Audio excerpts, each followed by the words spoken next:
आणि मिनी विधानसभा अशी ज्या निवडणुकीची ओळख आहे ती निवडणूक आता झालेली आहे आणि नगरपंचायत आणि नगर परिषद निवडणुकांच्या निकालाला अगदी 10 वाजता सुरुवात होणार आहे। ठीक 10 वाजता राज्यभरामध्ये मतमोजणीला सुरुवात होणार आहे आणि नेमकी आपल्या स्क्रीनवर कशा प्रकारे आपण हा निकाल दाखवणार आहोत हे मी पुन्हा एकदा प्रेक्षकांना सांगू इच्छितो की एकूण 288 नगर परिषद आणि नगरपंचायतीचा निकाल तुम्ही एनडीटीव्ही मराठीवर पाहू शकणार आहात। त्यामध्ये 3 नगरपंचायतीचे निकाल आधीच हाती आलेले आहेत। या नगरपालिका बिनविरोध झालेल्या आहेत आणि या 3ही नगरपालिका नगरपरिषदा या भाजपच्या खात्यामध्ये गेलेल्या आहेत। तर वरच्या पट्टीमध्ये तुम्ही पाहू शकणार आहात की कुठल्या पक्षाला किती जागा मिळालेल्या आहेत। यामध्ये भाजप, शिवसेना, एनसीपी, अजित पवार गट असेल, त्याचबरोबर ठाकरे गट, शिवसेना, काँग्रेस आणि शरद पवार आणि इतर यांच्या पारड्यामध्ये किती जागा गेलेल्या आहेत, किती नगर परिषद आणि नगरपंचायती गेलेल्या आहेत या आपण वरच्या पट्टीमध्ये पाहू शकणार आहात। तर इथे मात्र आपण स्क्रीनच्या उजव्या बाजूला पश्चिम महाराष्ट्र, विदर्भ, मराठवाडा, कोकण, उत्तर महाराष्ट्र अशा सगळ्या विभागवार किती नगरपालिका आणि नगरपंचायती होत्या त्यामध्ये भाजप, शिवसेना, एनसीपी, ठाकरे गट, काँग्रेस आणि पवार गट त्याचबरोबर इतर अशा सगळ्यांच्या पारड्यामध्ये विभाग वाईज किती नगरपरिषदा आणि नगरपंचायती गेलेल्या आहेत हे देखील आपण स्क्रीनवर पाहणार आहोत। तर या बाजूला आपण पाहणार आहोत ते म्हणजे कुठल्या नगरपंचायतीवर कुणाचा महापौर बसलेला आहे। यामध्ये आपण खास करून पाहतोय जामनेरमध्ये भाजप साधना महाजन, गिरीश महाजन यांच्या पत्नी या आधीच बिनविरोध निवडून आलेल्या आहेत। अहमदनगरमध्ये देखील भाजपची नगरपालिका ही बिनविरोध आलेली आहे, त्यामध्ये भाजपचा महापौर बसलेला आहे। तर इथं जी मोठी स्क्रीन आहे यामध्ये आपण प्रत्येक निकालाची अपडेट ब्रेकिंगच्या स्वरूपात पाहणार आहोत आणि एनडीटीव्ही मराठीवर दिवसभर अशाच प्रकारे वेगवान निकाल आणि अचूक निकाल आम्ही तुम्हाला देणार आहोत। तर 246 नगर परिषद आणि 42 नगरपंचायती निवडणुकीचा निकाल एनडीटीव्ही मराठीवर आपण पाहणार आहोत। दरम्यान अनेक ठिकाणी मोठा राडा देखील झालेला होता। कालच आपण पाहिलं की अंबरनाथमध्ये हाणामारी झालेली होती, काही ठिकाणी पैसे वाटपाचा आरोप देखील झालेला होता। या सगळ्या निकालानंतर, या सगळ्या राड्यानंतर आज नेमकं या महापालिकांमध्ये काय घडणार आहे, आज नेमकं ही महापालिका कुणाच्या पारड्यामध्ये जाणार आहे, कोण इथं विजयी होणार आहे हे दिवसभर आपण एनडीटीव्ही मराठीवर पाहू शकणार आहात। तर आज महत्त्वाची बाब हीच आहे की अगदी थोड्याच वेळात आता कुठल्याही क्षणी मतमोजणीला सुरुवात होणार आहे। सुरुवातीला पोस्टल बॅलेट अर्थातच मोजले जातील आणि त्यानंतर खऱ्या अर्थानं ठीक 10 वाजता या मतमोजणीला सुरुवात होणार आहे। या निकालाचे प्रत्येक अपडेट आम्ही तुम्हाला देणार आहोत। खास करून मराठवाडा, कोकण, विदर्भ, पश्चिम महाराष्ट्र या सगळ्याच रिजनमध्ये कुणाची सत्ता येणार आणि आपला गड कोण कोण राखणार की एखाद्या गडाला अर्थातच पश्चिम महाराष्ट्र आणि त्याचबरोबर मराठवाड्यासारख्या भागामध्ये कोण बाजी मारणार हे देखील पाहणं महत्त्वाचं असणार आहे। तर मराठवाड्यातील निकालांमध्ये महायुतीमध्ये कोण मोठा भाऊ, पंकजा मुंडे, धनंजय मुंडेंची प्रतिष्ठा देखील बीडमध्ये पणाला लागलेली आहे आणि अशोक चव्हाण, संजय शिरसाट, अतुल सावे यांनी देखील चांगला जोर लावलेला होता। 52 पैकी 22 जागांवर भाजपचा नगराध्यक्ष बसेल असा सर्वे, असा एक्झिट पोलचा अंदाज आहे। तर मराठवाड्यामध्ये निकालामध्ये महायुतीमध्ये मोठा भाऊ कोण ठरणार हे देखील पाहणं महत्त्वाचं असणार आहे। पंकजा मुंडे, धनंजय मुंडे यांची देखील प्रतिष्ठा पणाला लागलेली आहे। दरम्यान काल जे एक्झिट पोल आपल्या हाती आलेले होते त्यामध्ये आपण पाहिलं की तब्बल 147 नगर परिषदांवर भाजपची सत्ता येणार असा या एक्झिट पोलचा अंदाज होता। तर 3 आकडी संख्या गाठणं देखील महाविकास आघाडीला कुठेतरी मुश्किल झालेलं होतं, त्यामुळे भाजपचं पारडं या नगर परिषद आणि नगरपंचायत निवडणुकीमध्ये जड राहणार हे देखील पाहणं तितकंच गरजेचं असणार। आणि मराठवाड्यामधील सगळे अपडेट्स जाणून घेण्यासाठी आमचे प्रतिनिधी मोहसिन शेख सध्या आपल्यासोबत जोडले गेलेले आहेत। मोहसिन, मराठवाड्याची काय स्थिती आहे? अगदी 10 वाजता या मतमोजणीला सुरुवात होणार आहे आणि मराठवाड्यामध्ये खास करून अनेक नेत्यांची प्रतिष्ठा पणाला लागली होती, त्यामध्ये मुंडे बंधू भगिनींची प्रतिष्ठा अधिक पणाला लागलेली पाहायला मिळालेली होती। मोहसिन, सागर, नक्कीच मराठवाडा हा नेहमीच राजकारणात राजकीय केंद्रबिंदू राहिलाय, त्यामुळे जेव्हा जेव्हा ज्या निवडणूक येतात तेव्हा तेव्हा मराठवाड्याकडे सर्वांचं लक्ष लागलेलं असतं आणि नगर परिषद, नगरपंचायतच्या निवडणुकीत देखील सर्वांचं लक्ष मराठवाड्याकडे आहे। आता मराठवाड्याचा विचार केला तर 52 जागांसाठी तब्बल 52 नगर अध्यक्ष निवडले जाणार आहे। 52 जागी ही सगळी निवडणूक होते आणि 1246 नगरसेवक निवडले जाणार आहे, त्यामुळे याकडे सर्वांचं लक्ष लागलेलं आहे। आता राजकीय प्रतिष्ठा आपण जर बघितली तर संभाजीनगरचा विचार केला तर संभाजीनगरमध्ये अब्दुल सत्तार यांचे पुत्र समीर हे रिंगणात आहेत, त्यांच्याकडे सगळ्यांचं लक्ष लागलेलं आहे। तिकडे जालन्यात रावसाहेब दानवे यांची प्रतिष्ठा पणाला लागलेली आहे। नांदेडमध्ये आपण विचार केला तर नांदेडमध्ये सर्वाधिक 13 ठिकाणी नगर परिषद आणि नगरपंचायतसाठी निवडणूक होते, त्या ठिकाणी देखील काँग्रेसमधून भाजपमध्ये प्रवेश केलेले अशोक चव्हाण यांची प्रतिष्ठा पणाला लागलेली आहे। त्यामुळे एकंदरीत ज्या ज्या ठिकाणी आमदार खासदार आहेत त्या नेत्यांची ही प्रतिष्ठा सगळी पणाला लागलेली आहे आणि आता 10 वाजता या सगळ्या मतमोजणीला सुरुवात होणार आहे। त्यामुळे मराठवाड्यात कोणाचा विजयाचा झेंडा फडकतो याकडे सर्वांचं लक्ष लागलेलं आहे। आपण राजकीय परिस्थिती जर बघितली तर यापूर्वी संभाजीनगर असेल, जालना असेल, धाराशिव असेल, अनेक जिल्हे हे शिवसेनेचे बालेकिल्ले समजले जायचे। मात्र गेल्या काही वर्षात शिवसेनेचे 2 भाग झालेले आहे आणि त्यानंतर आता ही जी निवडणूक होते पहिल्यांदा नगर परिषदेची आणि नगरपंचायती, तर यावर कोणत्या शिवसेनेचा वर्चस्व असतं हे पाहणं महत्त्वाचं असणार आहे। कालचे एक्झिट पोल आपण जर बघितले तर 22 ठिकाणी भाजप हे मराठवाड्यात विजय मिळवताना पाहायला मिळतात। 52 पैकी 22 जागा ह्या मराठवाड्याच्या ताब्यात जाताना आपल्याला मराठवाड्यात पाहायला मिळतात। त्यामुळे एकंदरीत हे कालचे एक्झिट पोल होते, मात्र प्रत्यक्षात निकाल आता काही तासात आपल्या हाती येणार आहे। मी सध्या पैठणच्या बूथ वर उभा आहे आणि आपण जर बघितलं तर तगडा असा पोलिसांचा बंदोबस्त या ठिकाणी लावलेला आहे। या ठिकाणी सीसीटीव्ही देखील आहे, त्यात आपल्याला सगळ्या गोष्टी या प्रत्येक गोष्टी या ठिकाणी पाहायला मिळतात। वरिष्ठ पोलीस अधिकारी आहे आणि आता हे सगळे जे लोक उभे आहेत तर हे उमेदवारांचे प्रतिनिधी आहे आणि काही वेळा त्यांना यांचे आय कार्ड बघून यांना आतमध्ये सोडले जाणार आहे। त्यामुळे 10 वाजता प्रत्यक्षात मतमोजणीला सुरुवात होणार आहे आणि त्यानंतर खरे आकडे यायला सुरुवात होईल आणि मराठवाड्यावर कोणत्या पक्षाचा कोणता पक्ष एक नंबर ठरतो किंवा कोणता पक्ष विजयाचा झेंडा फडकवतो हे पाहणं महत्त्वाचं असणार आहे। नक्कीच मोहसिन, मराठवाड्याकडे खास करून आपलं लक्ष असणारच आहे। कोण बाजी मारणार? 52 जागांपैकी कुठे कोणत्या पक्षाचा उमेदवार हा नगराध्यक्षपदी विराजमान होणार हे देखील पाहणं महत्त्वाचं असणार आहे। वेळोवेळी ताज्या अपडेट्स आम्ही तुमच्याकडून घेत राहणार आहोत। तर मराठवाड्यासोबतच आपण इतरही विभागातले निकाल वेगवान पद्धतीने पाहणार आहोत। अशोक चव्हाण, संजय शिरसाट, अतुल सावे यांनी देखील या ठिकाणी जोर लावलेला आहे। दरम्यान विदर्भामध्ये कुणाची बाजी, कुणाचा नगराध्यक्ष होणार? देवेंद्र फडणवीस, चंद्रशेखर बावनकुळे आणि अनिल देशमुख यांची प्रतिष्ठा पणाला लागलेली आहे। 100 पैकी 60 नगरपालिकेमध्ये भाजप विजयी होईल, तर विदर्भामध्ये काँग्रेस 19 नगराध्यक्ष काँग्रेसचे विराजमान होतील असा दावा या एक्झिट पोलमधून वर्तवण्यात आलेला आहे। त्यामुळे विदर्भात देखील भाजपचाच वर्चस्व कायम राहील असा अंदाज वर्तवण्यात आलेला आहे। प्रवीण मुधोळकर या संदर्भातले अधिक अपडेट्स आपल्यापर्यंत पोहोचवणार आहेत। प्रवीण, 100 नगराध्यक्षांच्या जागा यामध्ये भाजपचंच पारडं जड राहील असा अंदाज एक्झिट पोलने तरी वर्तवलेला आहे। मात्र स्थानिक पातळीवर ग्राउंड लेवलवर काय स्थिती आहे आणि अगदी 10 वाजता थोड्याच वेळात मतमोजणीला सुरुवात होणार आहे। विदर्भामधले जे 11 जिल्हे आहेत, नागपूर, चंद्रपूर, गडचिरोली, यासोबतच भंडारा, गोंदिया, वर्धा, अमरावती, अकोला, बुलढाणा, वाशिम या सगळ्या 11 जिल्ह्यांमध्ये जर स्थिती पाहिली तर भाजपलाच सर्वाधिक जागा मिळतील असं तरी सध्या एक्झिट पोलच्या माध्यमातून दिसतं आहे। महाविकास आघाडी 2 अंकी संख्या पार करू शकेल का या संदर्भातील साशंकता आहे। दुसरीकडे मुख्यमंत्री देवेंद्र फडणवीस नागपूरचे आहे आणि देवेंद्र फडणवीस यांनी ही निवडणूक अत्यंत प्रतिष्ठेची केलेली आहे।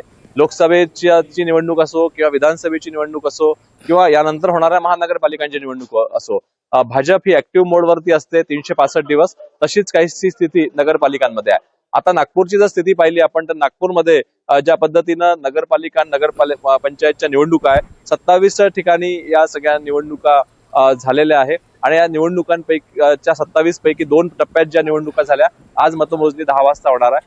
नागपूर जिल्ह्यातली परिस्थिती जर पाहिली आपण तर नागपूर जिल्ह्यामध्ये वाडी, कळमेश्वर, बुटीपुरी या ठिकाणी प्रतिष्ठा आहे, कारण की हा सगळा नागपूर शहराला लागून असलेला भाग आहे आणि या ठिकाणी जे स्थानिक आमदार आहेत ते भाजपचे आहे। त्यामुळे या निवडणुकांमध्ये टक्कर जी आहे ती देण्याचा प्रयत्न करण्यात आलेला आहे। महाविकास आघाडीचं जर आपण पाहिलं तर बुटीपुरीमध्ये महाविकास आघाडीनं राष्ट्रीय स्वयंसेवक संघाचा एक स्वयंसेवक त्याला पाठिंबा दिलाय, पंजा तिथं नाही आहे आणि स्थानिक आघाडीला पाठिंबा दिला आहे। त्यामुळे बुटीपुरीमध्ये जे भाजपचे एक नवख्या उमेदवार तिथे देण्यात आलेला आहे भाजपच्या वतीनं आणि त्यांच्या विरोधात काँग्रेसनं पाठिंबा देऊन राष्ट्रीय स्वयंसेवक संघाचा स्वयंसेवक उभा केला आहे। वाडीमध्ये जर पाहिलं आपण कळमेश्वर या ठिकाणी सुद्धा एकनाथ शिंदे शिवसेनेचे सुद्धा उमेदवार आहे। त्यामुळे गोविंदा येऊन गेला एकनाथ शिंदे पक्षाच्या शिवसेनेच्या वतीनं प्रचार करण्यासाठी। त्यामुळे टक्कर जी आहे ती शिवसेना भाजप यांच्यामध्ये सुद्धा आहे। त्यामुळे एकंदरीतच 2 अंकी संख्या महाविकास आघाडीला पार करता येईल का या संदर्भात साशंकता सध्या तरी असली तरी काही ठिकाणी टक्कर देण्याचा नक्कीच महाविकास आघाडीनं प्रयत्न केला आहे। दुसरीकडे स्थानिक जे नेते मंडळी आहेत त्या नेते मंडळींसाठी आजची निवडणूक अत्यंत महत्वाची आहे, कारण की गेल्या 7-8 वर्षानंतर या निवडणुका होत आहेत आणि स्थानिक राजकारणामध्ये जे तरुणी येत असतात ते याच निवडणुकीमध्ये येत असतात आणि जे लोक पक्षासाठी निस्वार्थपणे काम करत असतात त्या लोकांना पद देण्याची ही वेळ आहे. त्यामुळे या निवडणुकीमध्ये अनेकांना तिकीट देण्यात आलं, अनेकांना तिकीट नाकारण्यात आलं. त्यामुळे जे लोक निवडून येतील ते लोक पक्षासाठी भविष्यात काम करू शकतील. त्यामुळे ही निवडणूक महत्वाची आहे. त्यासोबतच आगामी ज्या निवडणुका आहे महानगरपालिकाच्या त्या निवडणुकीमध्ये सुद्धा या निवडणुकीमध्ये ज्या पक्षाला यश मिळेल त्या अनुषंगानं महानगरपालिकेची तयारी सुद्धा कशी आहे याचाही आढावा आहे. अर्थातच आणि आता अवघ्या महाराष्ट्राचं लक्ष लागलेलं आहे ते म्हणजे बाजी कोण मारणार याकडे. प्रवीण, धन्यवाद सविस्तर माहितीसाठी. आणि यानंतरची महत्वाची बातमी सोलापुरातून आहे. सोलापूरच्या अक्कलकोटमध्ये मतमोजणी सुरू होण्याआधीच भाजपच्या कार्यकर्त्यांचा जल्लोष पाहायला मिळतोय. फटाक्यांची आतषबाजी या ठिकाणी झाली आहे आणि घोषणाबाजी करत कार्यकर्त्यांनी जल्लोष केलेला आहे. भाजपचे हे कार्यकर्ते आहेत आणि मतमोजणी सुरू होण्याआधीच अक्कलकोटमध्ये अभिनंदनाचे बॅनर सुद्धा झळकलेत. भाजपचे नगराध्यक्ष पदास उमेदवार असलेले मिलन कल्याण शेट्टी यांच्या अभिनंदनाचे बॅनर अक्कलकोट शहरामध्ये झळकल्याचं चित्र आपल्याला पाहायला मिळतंय. तर सोलापूर आणि अक्कलकोटमध्ये आता निकालापूर्वीच अभिनंदनाचे बॅनर झळकायला सुरुवात झालेली आहे. नगराध्यक्ष पदाच्या उमेदवाराच्या अभिनंदनाचे अशा प्रकारे बॅनर अक्कलकोटमध्ये आपल्याला पाहायला मिळतात. फटाक्यांची आतषबाजी आणि जोरदार घोषणाबाजी करत कार्यकर्त्यांनी जल्लोषाला देखील सुरुवात केली आहे. तर मतमोजणी सुरू होण्याआधीच सागर आपण पाहतोय सोलापुरात हा जल्लोष भाजपच्या कार्यकर्त्यांच्या वतीनं सुरू आहे. अक्कलकोटमध्ये हे अभिनंदनाचे बॅनर झळकलेत. खरं तर अजून 1 तास हा शिल्लक आहे मतमोजणी सुरू होण्यासाठी. मात्र त्यापूर्वीच सकाळपासूनच कार्यकर्त्यांचा हा आनंदोत्सव आपल्याला पाहायला मिळतोय.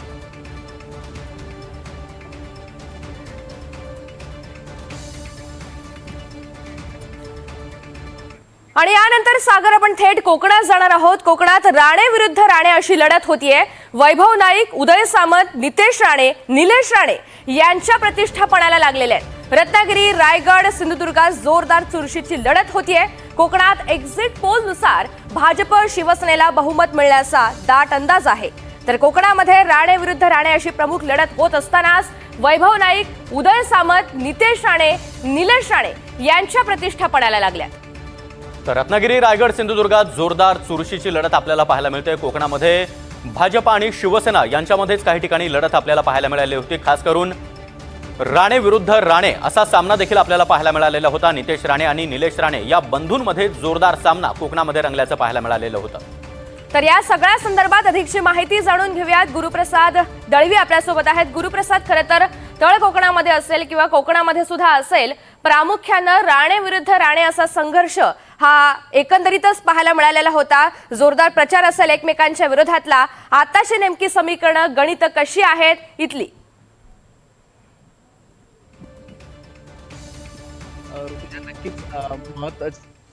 ऋतुजा, नक्कीच महत्त्वाचं सांगायचं झालं तर राणे विरुद्ध राणे हा जो सामना आहे तो नक्कीच रंगलेला पाहायला मिळाला होता. कारण मालवणमध्ये बघायचं झालं तर ज्या केनवडेकरांनी पैसे वाटप केले होते त्यावेळी याच निलेश राणेंनी त्यांना पकडून दिलं होतं. त्यांच्या घरात कॅश मिळाली होती. त्यानंतर नितेश राणे देखील तिथे दाखल झाले होते आणि त्यानंतर त्यांनी पत्रकार परिषद देखील नितेश राणेंनी घेतली होती आणि या संदर्भात फार मोठी चर्चा झाली होती. पोलीस स्टेशनला हे लोक कार्यकर्ते दाखल झाले होते. त्यानंतर फार मोठी जी दहशत तिथे निर्माण झाली होती. असं असताना कुठेतरी राणे आणि राणे यांच्यामध्ये जो संघर्ष आहे तो दिसून आला होता. मी आहे आता कणकवलीमधील परिस्थिती जर इथली पाहिली तर भाजपचे नगराध्यक्ष जे समीर नलावडे आहेत ते आत्ताच दाखल झालेले आहेत. थोड्या वेळापूर्वीच मतदान मोजणीला सुरुवात होणार आहे आणि त्यांच्या विरोधात जे आहे ते शहर विकास आघाडी आहे आणि शहर विकास आघाडी पूर्णपणे त्यांच्या विरोधात पूर्णपणे लढत आहेत. त्यामुळे या दोघांची ही जी चुरस आहे ती फार मोठी पाहायला इथे मिळणार आहे. आणि यामध्ये जर बघायचं झालं तर पालकमंत्री नितेश राणे आहेत, त्यांचं हे होम पिच आहे. त्यामुळे त्यांची जी प्रतिष्ठा आहे ती कुठेतरी पणाला लागलेली आपल्याला पाहायला मिळते. दुसरी गोष्ट सगळ्यात महत्त्वाची जी आहे ते सावंतवाडीमध्ये जर सांगायचं झालं तर तिथे युवा नेते विशाल परब असतील आणि जे आमदार दीपक केसरकर असतील यांची प्रतिष्ठा पणाला लागलेली आहे. कारण त्या ठिकाणी महाराणीच्या श्रद्धाराजे भोसले आहेत आणि त्यांच्या विरुद्ध नीता कविटकर ही शिंदे सेनेच्या यांच्यामध्ये कुठेतरी चुरस पाहायला मिळणार आहे. तर वेंगुर्ल्यामध्ये बघायचं झालं तर भाजप विरुद्ध सेना अशी मात्र चुरस तिथे पाहायला मिळणार आहे. ऋतुजा, बरोबर आहे. आणि आपण पाहतोय तळ कोकणासह कोकणामध्ये सुद्धा राणे बंधूंची प्रतिष्ठा पणाला लागलेली असतानाच सामंत बंधूंनी सुद्धा जोरदार तिथे प्रचार केलेला होता, एकंदरीत जोर लावलेला होता. त्यामुळे आता अर्थातच निकालाकडे सगळ्यांचं लक्ष लागलेलं आहे. धन्यवाद सविस्तर माहितीसाठी. यानंतर बारामती जाऊया. तिकडे बारामती आणि इंदापुरात सुद्धा चुरशीची लढत आहे.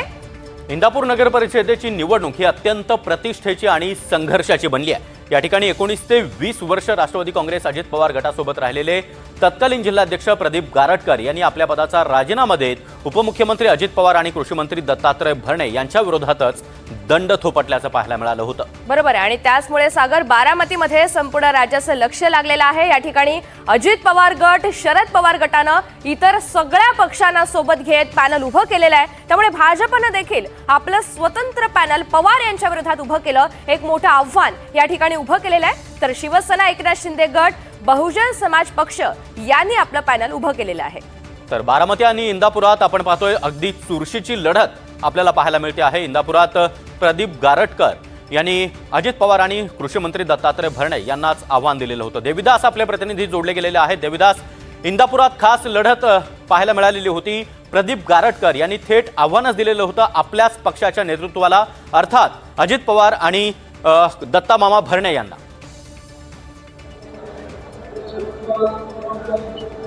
सागर, अगदी खरं आहे की 19-20 वर्ष प्रदीप गारट हे राष्ट्रवादी काँग्रेस अजित पवार गटाबरोबर जिल्हाध्यक्षपदी राहिलेले आहेत. मात्र ऐन निवडणुकीमध्ये भरत शहा यांना राष्ट्रवादी काँग्रेस अजित पवार गटाकडून घड्याळाच्या चिन्हावरती निवडणूक लढवण्याची संधी देण्यात आली नगराध्यक्ष पदाची. आणि त्यामुळेच कुठेतरी प्रदीप गारटकर यांनी पक्षाचा राजीनामा देत कृषी मंत्री दत्तात्रय भरणे असतील, उपमुख्यमंत्री अजित पवार असतील यांच्या विरोधातच एक स्थानिक आघाडी केली, कृष्णा भीमा विकास आघाडी. आणि या आघाडीच्या माध्यमातून कृषी मंत्री दत्तात्रय भरणे असतील, अजित पवार असतील यांना या ठिकाणी आव्हान दिलेलं आहे. महाराष्ट्रातील ही पहिली निवडणूक आपण म्हणूया सागर, कारण या ठिकाणी विशेष जाणवतं की प्रदीप गारटकर यांनी अजित पवारांना सोडलं आणि या ठिकाणी शरद पवार गटाचे नेते माजी मंत्री हर्षवर्धन पाटील असतील, भाजपचे नेते प्रवीण माने असतील यांना सोबत घेतलं. म्हणजे एक वेगळं समीकरण इंदापूरमध्ये पाहायला मिळतंय की परस्पर विरोधी असणारे नेते गारटकरांसाठी या ठिकाणी एकत्र आले आणि या 3 लोकांनी एकत्र येऊन स्थानिक विकास आघाडी, कृष्णा भीमा विकास आघाडी जी आहे ती या ठिकाणी निर्माण केली. मतदान झालेलं आहे. 10 वाजता आता मतमोजणीला सुरुवात होणार आहे. इंदापूरचा कारभारी कोण ठरणार याची उत्सुकता आहे. तत्पूर्वीच इंदापूर शहरात फटाके फुटताना पाहायला मिळत आहेत. तब्बल 8-9 वर्षानंतर ही निवडणूक पार पडते, त्यामुळे उत्साह आहे. दुसरीकडे जर आपण बारामतीमध्ये जर आपण बघितलं तर बारामतीमध्ये चौरंगी लढत पार पडते. कारण नगराध्यक्ष पदासाठी जर आपण बघितलं तर अजित पवार गटानं स्वतंत्र उमेदवार सचिन सातव दिलेले आहेत. शरद पवार गटानं स्थानिकांशी आघाडी करत स्वतंत्र पॅनल उभा केलेला आहे आणि त्या ठिकाणी बळवंत बेलदार हे राष्ट्रवादी काँग्रेस शरदचंद्र पवार पक्षाकडून उमेदवार देण्यात आलेले आहेत. याचबरोबर भारतीय जनता पार्टीनं सुद्धा त्या ठिकाणी स्वतंत्र पॅनल उभा केलेला आहे आणि गोविंद देवकात यांना नगराध्यक्ष पदाची उमेदवारी देण्यात आलेली आहे. या सर्वांबरोबर बसपा, बहुजन समाज पार्टीचे काळूराम चौधरी हे देखील नगराध्यक्ष पदासाठी त्या ठिकाणी मैदानात आहेत. एकंदरीत बघितलं तर बारामतीमध्ये दोन्ही राष्ट्रवादी एकमेकाच्या विरोधात आहेत. युगेंद्र पवार आणि उपमुख्यमंत्री अजित पवार यांची प्रतिष्ठा या ठिकाणी पणाला लागलेली आहे. इंदापूरमध्ये जर बघितलं तर माजी सहकार मंत्री हर्षवर्धन पाटील, भाजपचे नेते प्रवीण माने, प्रदीप गारटकर यासोबत कृषी मंत्री दत्तात्रय भरणे आणि उपमुख्यमंत्री अजित पवार, भरत शहा यांची प्रतिष्ठा पणाला लागलेली आहे. सासवडमध्ये जर आपण बघितलं तर त्या ठिकाणी सुद्धा संजय जगताप यांच्या आई नगराध्यक्ष पदासाठी कमळाच्या चिन्हावरती भाजपकडून निवडणुकीच्या आखाड्यात आहेत. त्या ठिकाणी विजय शिवतारे यांनी देखील एकनाथ शिंदे गटाकडून स्वतंत्र पॅनल दिलेले आहेत. त्या ठिकाणी बघितलं आपण सासवड नगर परिषदेसाठी तर शिवतारे आणि संजय जगताप यांची प्रतिष्ठा पणाला लागलेली आहे. त्यामुळे बारामती आणि इंदापूरकडे देखील आपलं लक्ष असणारच आहे. ज्यावेळी मतमोजणीला सुरुवात होईल त्यावेळी पुन्हा एकदा आम्ही तुमच्याकडे येणार आहोत. वळूया पुढच्या बातमीकडे. अंबरनाथ नगर परिषदेसाठी काल मतदान प्रक्रिया पार पडलेली होती. शिवसेना आणि भाजपमध्ये मुख्य लढत पाहायला मिळालेली होती. नक्की मतदारांनी कुणाला कौल दिला हे थोड्याच वेळात आता समोर येणार आहे. त्यामुळे मतमोजणी केंद्रातून या सगळ्या संदर्भातला सविस्तर आढावा घेतलाय आमचे प्रतिनिधी अमजद खान यांनी. आपण पाहूयात. अंबरनाथ नगर परिषदेसाठी काल मतदान प्रक्रिया पार पडली. आज मतमोजणी होणार आहे आणि या मतमोजणीला थोड्याच वेळात सुरुवात होणार आहे. आपण पाहू शकता कशा प्रकारे या ठिकाणी तयारी करण्यात आली आहे.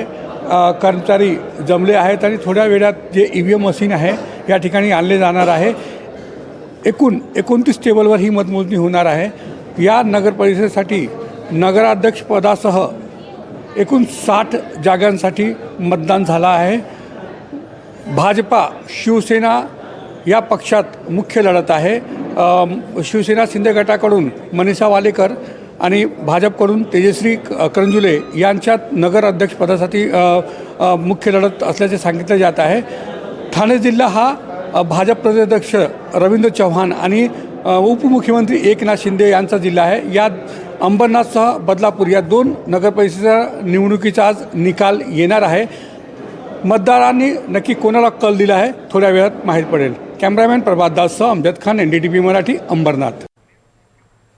आणि यानंतर आपण थेट बुलढाण्यामध्ये जाऊयात. बुलढाण्यामध्ये आज 11 नगरपालिकांचा निकाल हाती येणार आहे आणि तिथली नेमकी काय स्थिती आहे हे सुद्धा आपल्याला सविस्तर जाणून घ्यायचं, कारण मंत्री आकाश फुंकर हे केंद्रीय मंत्री प्रतापराव जाधव तसंच काँग्रेस प्रदेशाध्यक्ष हर्षवर्धन सपकाळ या सगळ्यांची प्रतिष्ठा पणाला लागली आहे. आणि बुलढाण्यामधूनच आढावा घेतलाय आमचे प्रतिनिधी अमोल सराफ यांनी. बुलढाणा जिल्ह्यामध्ये आज 11 नगर परिषदचा निवडणुकीचा निकाल लागणार आहे. आपण बुलढाण्यातील सर्वात मोठ्या नगर परिषद म्हटल्या जाणाऱ्या खामगावमध्ये आपण आहोत. सकाळपासूनच इथे पोलीस बंदोबस्त जो चोख लावण्यात आलेला आहे, संपूर्ण यंत्रणा आता सज्ज आहे. सकाळी 10 वाजता या पोस्टल मतदानाद्वारे या मतमोजणीची सुरुवात होणार आहे. सर्वात मुख्य म्हणजे इथे जवळपास 11 नगराध्यक्ष आणि 286 नगरसेवक हे या निवडणुकीच्या मतदानाच्या निर्णयानंतर या निवडणुकीत कोण विजयी ठरते हे आपल्याला इथे कळणार आहे. एकंदरीत विचार केला तर खामगावमध्ये आकाश फुंडकर, मंत्री आकाश फुंडकर यांच्या वहिनी ज्या आहे अपर्णा फुंडकर या निवडणुकीच्या रिंगणात आहे. दुसरा विचार केला तर बुलढाण्यामध्ये आमदार संजय गायकवाड यांच्या पत्नी देखील पूजा गायकवाड या निवडणुकीच्या रिंगणात आहे. या 2 हाय व्होल्टेज आणि महत्त्वाच्या लढती या खामगाव जिल्ह्यात म्हणता जाते. एकंदरीत विचार केला तर जिल्ह्यातच केंद्रीय मंत्री प्रतापराव जाधव, दुसरीकडे कामगार मंत्री आकाश फुंडकर, तर प्रदेश अध्यक्ष काँग्रेस प्रदेश अध्यक्ष हर्षवर्धन सपकाळ यांची देखील ही एक महत्त्वाचं त्यांची सर्वांची प्रतिष्ठा ही पणाला लागलेली आहे. सकाळपासूनच संपूर्ण यंत्रणा जी आहे ही इथे संपूर्णपणे तयार आहे. आपण ही पाहू शकता की 2025 नगर परिषद. आणि काँग्रेसचे नेते विजय वडेट्टीवार सध्या बोलतात. आपण थेट जाऊया. राष्ट्रीय स्तराचा केंद्राचे बरोबर आले होते आणि त्याच्यात सुद्धा नाही, असं आहे, काँग्रेस 2 आकडे पोहोचेल का हे मी सांगणार नाही. 246 नगर परिषदा आहेत. 246 नगर परिषदामध्ये काँग्रेसचा आकडा क्रमांक 2 वर राहील राज्यात. एवढं मी खात्रीनं तुम्हा सगळ्यांना सांगतो आहे. आणि तेवढंच सहकार्य जनतेचं होतं हे मी फिरताना मला दिसलेलं आहे. भाऊ, विरोधी पक्षापेक्षा यावेळी शिवसेना एकनाथ शिंदे प्रचारात जास्त समोर होते. तुम्हाला काय वाटतं? 2 नंबरवर तुम्ही तुमचा दावा करताय, शिवसेना कुठल्या नंबरवर? शिवसेना 3ऱ्या नंबरवरच जाईल. हे बघाल तुम्ही निकालानंतर क्लिअर होईल, स्पष्ट होईल. त्यामुळे सत्तेतील पक्षाच्या विरुद्ध लढताना, सत्तेच्या विरुद्ध लढताना संपूर्ण राज्यामध्ये आमचे 16 आमदार आहेत. फक्त 16 आमदारांच्या बळावर जर आम्ही क्रमांक 2 वर पोचतो आहोत तर जनतेच्या मनातील भावनांचा, शेतकऱ्यांच्या, बेरोजगारांच्या आणि महिलांच्या मनातील तो उद्रेक आहे असा त्याचा अर्थ निघेल. आणि यापासून सत्ताधारी निकालानंतर धडा घेतील असं सुद्धा आगाऊ सूचनाच मी त्यांना करतो आहे. विदर्भामध्ये 100 ठिकाणी 100 शहरांमध्ये मतदान होत आहे. किती आकडा तुम्हाला अपेक्षित आहे काँग्रेसला? आम्ही सांगितलं की विदर्भामध्ये आम्ही चांगला परफॉर्मन्स करू आणि विदर्भामध्ये किमान 30 ते 32 नगर परिषदा ह्या काँग्रेसच्या ताब्यात तुम्हाला दिसतील. भाजप 365 दिवस ऍक्टिव्ह मोडवर असतो. आता भाजपनं या मतमोजणीच्या आधीच महानगरपालिकेसाठी मुख्यमंत्री गडकरी, फडणवीस सगळे बावनकुळे मीटिंग घेत आहेत आणि महानगरपालिकेसाठी ऍक्टिव्ह मोडवर आहे. काँग्रेसची काय स्थिती आहे? आम्ही ते कोण म्हणतं ॲक्टिव्ह मोड वगैरे काही नसतं. सत्ता आहे पॉवर आहे, सगळ्या गोष्टी आहेत त्यांच्याकडे, त्यामुळे ते ॲक्टिव्ह मोडवर दिसतात. त्याच्या सोबतीला सगळी मीडिया आहे, त्यामुळे ते ॲक्टिव्ह मोडवर दिसतात.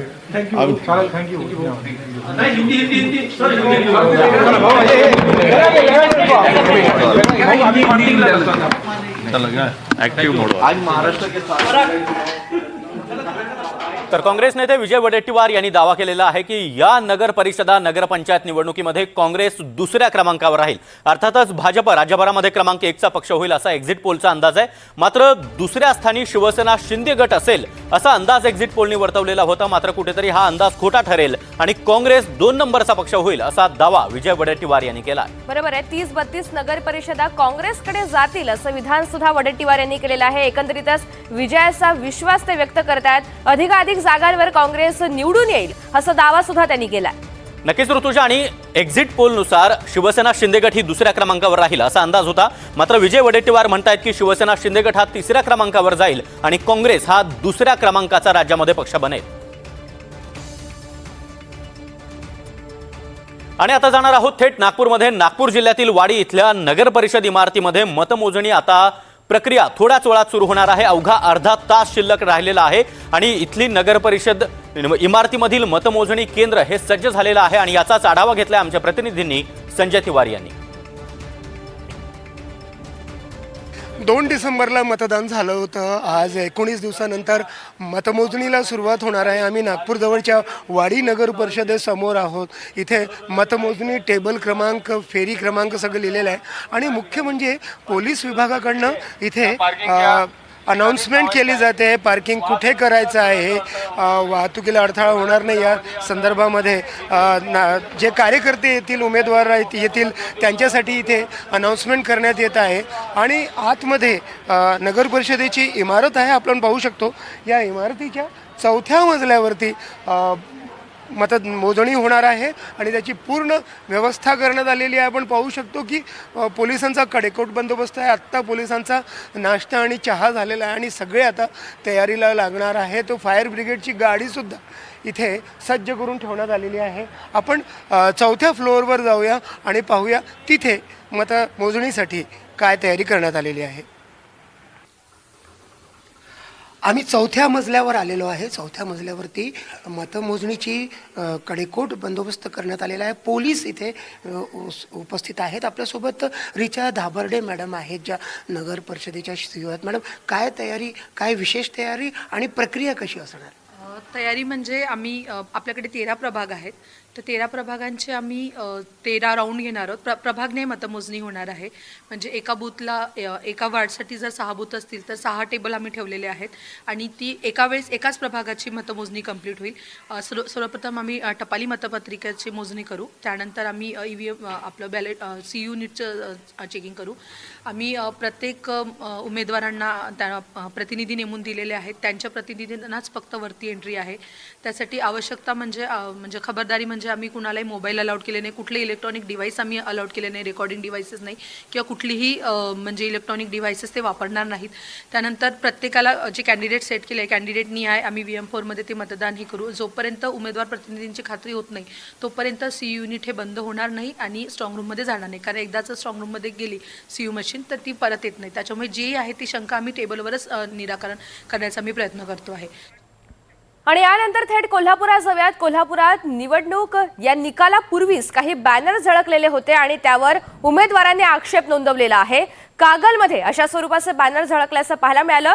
निवडणुकीपूर्वीच अभिनंदनाचे बॅनर झळकलेले होते आणि निवडणूक आयोगानं बॅनर लावणाऱ्यांना आधीच निकाल सांगितलाय का असा सवाल सुद्धा उपस्थित करण्यात आलाय. आणि या संदर्भात पोलीस प्रशासनानं योग्य ती कारवाई करावी आणि हे बॅनर हटवावेत अशी मागणी देखील उमेदवारांनी केलेली आहे. आचारसंहितेचं उल्लंघन होत असेल तर गांभीर्यानं घ्यायला हवं असं देखील उमेदवारांनी म्हटलंय. बघा, आज 21 तारखेला राज्य निवडणूक आयोगानं या ठिकाणी मतदानाची प्रक्रिया सुरू व्हायची आहे. त्याच्या अगोदरच कागलमध्ये काही भागामध्ये उमेदवारांच्या विजयाबद्दलची जी काही पोस्टर लावलेली आहेत ही निश्चितपणानं राजघटनेच्या विरोधात आहेत आणि मतदान प्रक्रियेला ही बाधा ठरेल असं मला वाटते. जर यांना जर अगोदरच निश्चित माहिती होतं मग कदाचित बाबा यांनी काय फिक्स केले का, काय त्यांना अगोदरच माहिती आहे का की हे निवडून आल्याबद्दल, याबद्दल मला असं म्हणायचं आहे की निवडणूक आयोगाने यामध्ये तातडीनं लक्ष आणि हस्तक्षेप करावा आणि अशा प्रकारचे हुल्लडबाजीपासून रोखावं. आणि आता बातमी आहे शहाजी बापू पाटलांच्या सांगोल्यामधून. सांगोल्यामध्ये 9 वाजून गेलेले आहेत तरी देखील स्ट्रॉंग रूम उघडण्यात आलेली नाही आणि त्यामुळेच आता उमेदवारांनी आक्षेप घेतलेला आहे. नगराध्यक्षपदाचे उमेदवार असलेले आनंदा माने, मारुती बनकर आणि विश्वेश झपके या 3 उमेदवारांनी एकत्रित येऊन आयोगाच्या विरुद्ध नाराजी व्यक्त केली आहे. त्यामुळे वेळेत स्ट्रॉंग रूम उघडली गेली नाही आणि त्यामुळे उमेदवार नाराज आहेत असं एकंदरीत चित्र आहे. मतमोजणीपूर्वीच सांगोल्यामध्ये आता उमेदवार आणि प्रशासकीय यंत्रणा यांच्यामधला कलगीतुरा पाहायला मिळतोय. तर सांगोल्यामध्ये 9 वाजून गेलेले आहेत, 9:30 झालेले आहेत आणि अशा वेळी 10 वाजता मतमोजणीला सुरुवात होणार असताना अद्यापही स्ट्रॉंग रूम उघडल्या गेलेल्या नाहीत. ईव्हीएम मशीन्स, व्हीव्हीपॅट मशीन्स हे स्ट्रॉंग रूममध्ये ठेवण्यात आलेले होते. ही स्ट्रॉंग रूम वेळेत उघडण्यात आलेली नाही. त्यामुळे नगराध्यक्षपदाचे उमेदवार असलेले आनंदा माने, मारुती बनकर आणि विश्वेश झपके या 3 उमेदवारांनी एकत्रितपणे निवडणूक आयोगाविरुद्ध नाराजी व्यक्त केली आहे.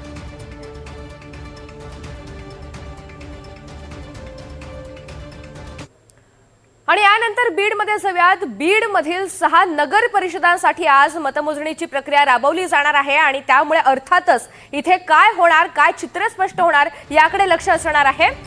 बीड, गेवराई, माजलगाव, धारूर, परळी, अंबेजोगाई या 6 नगर परिषदांसाठी 168 नगरसेवक आणि 6 नगराध्यक्ष पदांसाठी निवडणूक प्रक्रिया पार पडतीये. आणि आता काही क्षणामध्येच मतमोजणीला सुरुवात होणार आहे. जिल्ह्यामध्ये मोठा पोलीस बंदोबस्त तैनात करण्यात आलेला आहे आणि याच संपूर्ण परिस्थितीचा आढावा घेतलाय आमचे प्रतिनिधी आकाश सावंत यांनी. बीड जिल्ह्यातील 6 नगर परिषदेच्या निवडणुकीसाठी मतदान प्रक्रिया पार पडली आहे. तर आज मतमोजणीची प्रक्रिया पार पडणार आहे. साधारण सकाळी 10 वाजायच्या सुमारास जे आहे ही मतदान प्रक्रिया जे आहे मतमोजणी प्रक्रियेला सुरुवात होणार आहे. मी सध्या परळीतील नगर परिषद कार्यालयाच्या परिसरामध्ये आहे. या ठिकाणाहून जो रोड जातो हा वैजनाथ मंदिराकडे जातो. हा पूर्ण रस्ता खुला करण्यात आलेला आहे. भाविकांसाठी स्वतंत्र जाण्यासाठी व्यवस्था करण्यात आलेली आहे. तसाच रस्त्यावरती बॅरिकेड्स लावण्यात आलेले आहेत आणि मोठा पोलिसांचा तगडा बंदोबस्त देखील या ठिकाणी तैनात करण्यात आलेला आहे. आणि आपण बघू शकतात की याच नगर परिषदेसमोर मतमोजणी प्रक्रिया पार पडल्यानंतर मोठा हाय व्होल्टेज ड्रामा पाहायला मिळाला होता आणि त्यानंतर कुठेतरी सतर्कता बाळगत पोलिसांनी मोठा बंदोबस्त देखील या ठिकाणी तैनात करण्यात आलेला आहे. माझ्यासोबत काही पोलीस अधिकारी आहेत. सर, काय सांगाल, कशा पद्धतीचा बंदोबस्त करण्यात आलेला आहे? आज परळी नगर परिषद निवडणुकीसंदर्भानं या ठिकाणी नगर परिषद कार्यालयामध्ये मतमोजणी होणार आहे आणि त्या अनुषंगाने आम्ही पोलीस विभागाकडनं माननीय पोलीस अधीक्षक सर, अप्पर पोलीस अधीक्षक मॅडम यांच्या अधिपत्याखाली, मार्गदर्शनाखाली या ठिकाणी बंदोबस्त लावलेला आहे. बंदोबस्तामध्ये सहाय्यक पोलीस अधीक्षक, 3 PI, 12 सहाय्यक API PSI आणि 125 पोलीस अंमलदार तसेच 2 स्ट्रायकिंग आणि 1 SRP सेक्शन अशा पद्धतीने या ठिकाणी आम्ही बंदोबस्त नेमलेला आहे. आणि आता 9:37 झालेली आहेत. अवघी 23 मिनिटं आता मतमोजणी प्रक्रियेला सुरुवात होण्यासाठी राहिलेले आहेत आणि तिकडे उत्तर पुणे विभागातील जिल्ह्यामधील नगर परिषद आणि पंचायत निवडणुकीसाठी मतमोजणी ही सुरू होणार आहे. स्ट्रॉंग रूम बाहेरूनच आढावा घेतला आमचे प्रतिनिधी अविनाश पवार यांनी. उत्तर पुणे जिल्ह्यातील नगर परिषद आणि नगरपंचायतीकरता मतदान झाल्यानंतर आता 21ला जी मतमोजणी म्हणजे आज होणार आहे याची संपूर्ण जय्यत तयारी होऊन आता मतमोजणीला सुरुवात होणार आहे. याकरिता मी आत्ता जिथे आहे ती मंचर नगरपंचायत. खरं तर ही पहिल्यांदाच या नगरपंचायतीची निवडणूक होते आणि आज मतमोजणी होताना सर्वांनाच याची उत्सुकता लागलेली आहे. आणि एकूणच याच्यामध्ये आता जर आपण पाहिलं तर मतमोजणी केंद्राच्या बाहेर इथे मोठ्या प्रमाणात पोलीस बंदोबस्त हा ठेवण्यात आलेला आहे. सगळ्या प्रकारची तपासणी करूनच आतमध्ये मतमोजणी केंद्रामध्ये सर्वांना सोडण्यात येत आहे. उमेदवारांचे प्रतिनिधी असतील त्यांची सर्व तपासणी करून मगच या मतमोजणी केंद्रात त्यांना प्रवेश दिला जात आहे. मंचरमधल्या आंबेगाव तालुका क्रीडा संकुलमध्ये ही सगळी मतमोजणी होताना आता एकूणच आपण जर पाहिलं तर उत्तर पुणे जिल्ह्यामध्ये विशेषतः आळंदी, चाकण, मंचर त्यासोबतच जुन्नर ह्या सगळ्या मतमोजणीची उत्सुकता ही सर्वच राजकीय पक्षांना लागलेली आहे.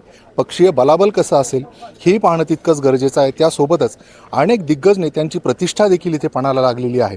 या सगळ्या पार्श्वभूमीवर आता 10 वाजल्यापासून इथे ज्या फेऱ्या आहेत त्या सुरू होतील आणि मतदानाचे जे काही कल आहेत ते आपल्या हाती येतील. अविनाश पवार, NDTV मराठी, मंचर.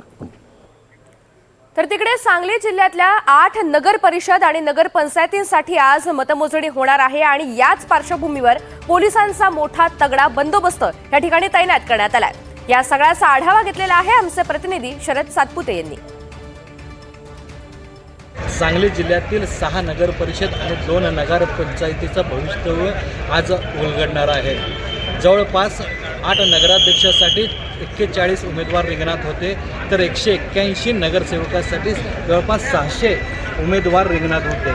आज 181 नगरसेवक आणि 8 नगराध्यक्षांचं भवितव्य आज उलगडणार आहे। तर या निवडणुकीमध्ये जवळपास 75% मतदान झालं होतं आणि या निवडणुकीमध्ये जयंत पाटील असतील, आमदार गोपीचंद पडळकर असेल, आमदार रोहित पाटील असतील, आमदार सुहास बाबर असतील, माजी खासदार संजय काका पाटील असतील, खासदार विशाल पाटील असतील, विश्वजित कदम असतील, यांच्यासह अनेक नेत्यांची प्रतिष्ठा पणाला लागलेली आहे। अनेक ठिकाणी चुरशीनं निवडणूक झाली होती आणि यातून कळणार आहे नेमकी सत्ता कोणाची येणार आहे। त्या निवडणुकीत आपण पाहू शकतो की सध्या निवडणुकी मतमोजणीच्या ठिकाणी चोख बंदोबस्त आणि तपासणीसाठी जे बेवले आहेत त्यांचीही या ठिकाणी उपस्थिती झालेली आहे। Cameraman Sharad Satpute, NDTV Marathi, Sangli.